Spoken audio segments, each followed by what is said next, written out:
Shri Radharamana Vijayate, this is CA Nikita Dinkar, CA Final AIR20 and CA Intermediate AIR7. So in this video, I'm going to share my strategy to crack paper number 6 of CA Final, that is Integrated Business Solution, IBS. So to begin with, the first question arises, whether we are required to solve case studies, and if yes, then which case studies should be solved?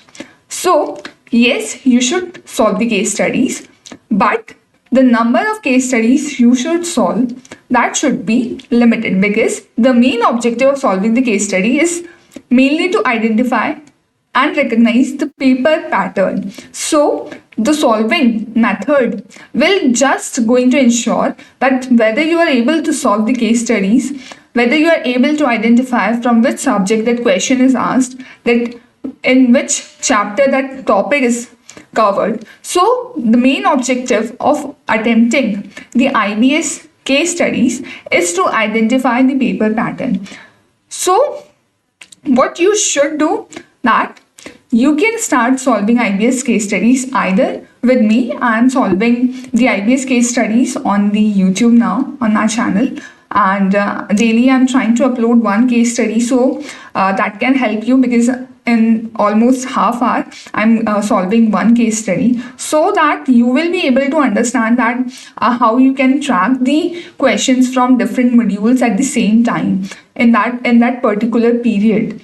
So from that you can learn. Second, what you can do, if you want to do self practice, then you can solve one case study daily, and instead of giving separate time or separate days for IBS, what you can do is you can start solving ICI case studies in the end of March and in the month of April. So solve one case study on a daily basis rather than allocating 3, 4, 5 days separately for IBS, because it is going to be boring that for the entire day you are just solving the case studies and all. So it can be boring. So what you can do is solve one case study daily in the end of March and in the April month. That is going to be more than sufficient. You can solve 1 or 2 case studies, that would be sufficient. Regarding the material from which you can solve the case studies, so I would suggest ICI is the best source that you can refer. So ICI has uploaded, I think, around 50 case studies and some additional ones also. So around 70 case studies you are having on the ICI portal. So that is the best source from where you can solve the case studies. Regarding whether to give a mock test or not of the IBS, so I would suggest it would be better for you that you give at least one mock test, so that you have the knowledge that how to tackle that 4 hours period. Plus you will be able to understand that whether in that limited time you will be able to identify the things or not, because it is not just that you have to identify the topics, but it is the main thing that you have to identify the topics, search the topics in the limited time frame. So if you don't practice, then it can be for you to tackle the entire paper. And even in my attempt paper, many students had the issue of time management, because they couldn't manage the time well, and their paper was left. So it's another important thing that that can be solved through mock tests. You will be pre-prepared for the exam. Now next question arises, what to do of set A and set B, that is law and costing. So how can we tackle these 2 subjects? Because what we are doing for the 5 subjects is already too much. So we can't give too much time on these 2 subjects. So the first scenario arises that if you have already given these SPOM exams, so if you have already given these SPOM exams, then you must not do anything separately now for these subjects, because you already have a certain knowledge of these subjects. When the question will appear in front of you, what you need to do is you identify that from which chapter this question is being asked. That is the only purpose, because otherwise you have the book in front of you. You need not memorize the things. You just need to recall that where the question, where the topic is there in the module. So the only objective only objective is that you can search or not the topics. So that purpose can very well solve if you have already given these form exams. And after that, what you can do is that on the 1.5 days, what you can do, you can read the index again of these subjects so that those topics will brush up in your mind again, and in exam it would become really very easy to search again those topics. So this is another thing that you can do. For costing, I personally referred Rohan sir's practical questions video, so that helped me a lot. So I had memory from that, and apart from that, I didn't do that again because I had already given sufficient time. I think I cracked the law in 3.5 days something and costing in 1.5 days. So then I didn't practice them separately, or I didn't give separate time for these two subjects. If you haven't given these SPOM exams so far, then what you should do? Then in that situation, I would suggest that you should give these exams first. Because if I would ask you to study these two subjects in 7 days in a week, then you won't be able to do. But if you are having the exams on your head in the next week, then for sure, in the minimum possible time, you will study these subjects and crack the paper as well. So if you haven't studied yet, go and give the exam. From there, you will cover these two subjects in the minimum possible time. So you will have both the benefits, that your IBS paper solution will be there and your law costing SPOM exams will also get exempted. So it will give you dual benefit. Now, the third question arises that which books we should carry in the exam hall and whether we should carry the compilers available in the market or not. So, regarding the books, I would advise that carry every book possible. Whatever book you are referring, whether of the authors or some notes you have made or anything, and especially you carry other things or not, but especially carry ICI modules of every subject. Whether you have studied from those books or not doesn't matter, but you should carry, because you must not have regret thereafter that, oh, I should have carried those books, that question might from that book. Because when the theory question is asked now, you won't be able to find those theory questions in any author's book. You can answer those theory questions directly from ICI Math only. And in our question paper, there were questions that were pure theoretical questions, and because I had ICI modules, so I could properly search those topics from the index itself, and I could answer them properly. So it is very much required that you carry ICI modules of every subject. Don't worry that you will be having too much luggage with you, because ICI is giving you the opportunity, they are giving you the relaxation that you can carry everything, and there is no weight criteria that they have specified that beyond this you can't carry.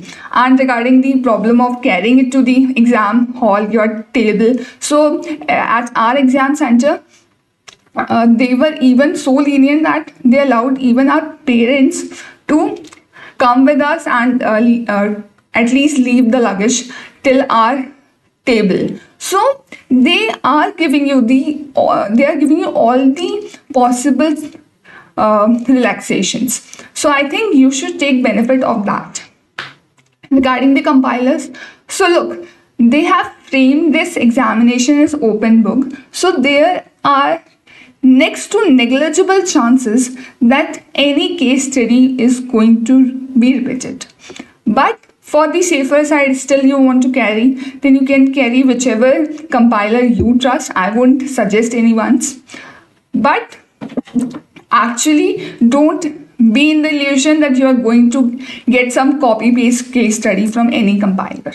So be aware of it from the very start that you are going to face new case studies only, and you have to spontaneously answer those case studies. You are not going to get anything very copy pasted and you are just copying it simply. it is not going to be there. Yes, but yes, you may get some questions from respective subjects questions, like from the assignment you will get some similar questions, but it is not going to be the case that you will get the entire case study copy pasted. That is not going to be there. So you have to more focus on your priority subjects first, so that if those subjects of yours will be strong, then you will be able to manage the IBS paper very, very well. Now coming to the question, some students ask that if we had already cleared group 1 long back, and now we have just group 2 left and we want to attempt IBS paper, then how can we approach this? Because it has been so long when we studied audit, FR, AFM, and we do not remember anything of those subjects. Then how can we manage it?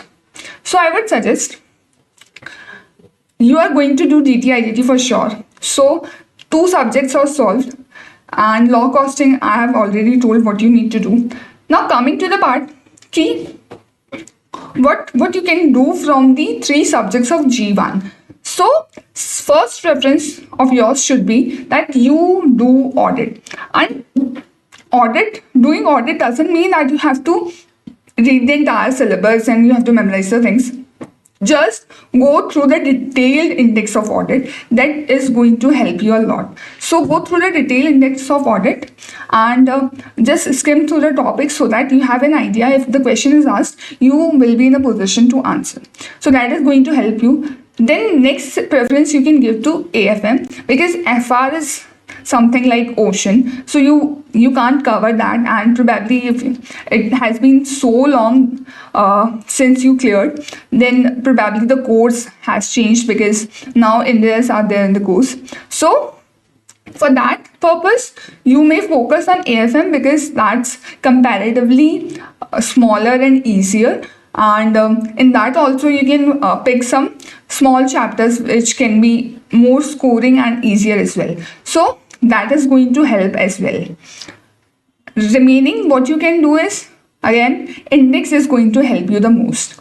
And in this situation, you must attempt 1 mock test series, so that you will be able to more analyze that where you are lagging, and whether you will be able to tackle the case studies or not, and how you will be able to manage the different subjects. Now the vice versa, if I take vice versa situation, that you have group 1 and now you are not appearing for group 2, but you want to exempt your IBS. In this situation, my first advice would be that because you haven't studied DT so far, then it is going to be difficult for you to attempt IBS, because there are questions from DT as well. So it would be better that you attempt IBS as well in the next attempt when you are going to give G2. So it would be much preferable, because then only you will be having the knowledge of all the 5 subjects.